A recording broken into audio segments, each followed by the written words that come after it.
Mas maraming Pinoy ang kontra na sampahan ng reklamong impeachment si Vice President Sara Duterte. Ayon po yan sa resulta ng pinakahuling survey ng Pulse Asia.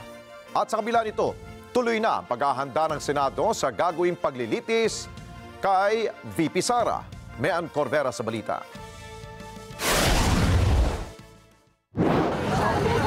Kung mga ordinaryong Pilipino ang tatanungin, ayaw nilang magkaroon pa ng impeachment trial laban kay Vice President Sara Duterte. Sa akin po, kahit hindi na po, kasi para ang dami na po kasi problema ng Pilipinas, malalagdagan na naman.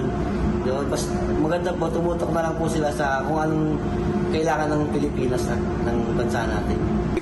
Bakit? Magkakagulo para magkaroon tayo ng tigmaan na. Yan din ang pananaw ng mayorya sa mga Pilipino. Batay sa resulta ng pulso ng bayan ng Pulse Asia Survey, 45% ng mga botante ang nagsabing tutol sila sa naging hakbang ng mga kongresista na inakyat sa Senado ang Articles of Impeachment. Mayorya sa kanila galing sa Visayas na umabot sa 48% at Mindanao na 88%. Sa kaparehong survey, tinanong rin ang publiko kung naniniwala ba silang magiging patas ang Senado sa pagtalakay sa impeachment case. 35% ng mga respondents ang nagsabing hindi magiging fair ang trial. Mayorya rin ng mga rehistradong botante sa Mindanao na umabot sa 66% ang nagsabing hindi magiging patas ang Senado, pero sa kabila niyan ang Senado tuloy ang paghahanda sa impeachment trial. Katunayan, sabi ni Senador Alan Peter Cayetano, nagsimula ng magsukat ng kanilang mga roba ang mga senador na gagamitin sa paglilitis.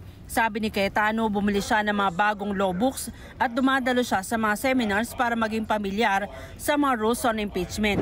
Like my staff, we bought the new law books. We're updating dun sa rules ng evidence, Crim Pro, and then may seminars na ongoing. No? Yun naman ang lamang ng 12 na hindi re-electionista. Diba? Kasi nga diba? We're not busy campaigning, so we can do hearings like this, and then we can also start studying for the impeachment.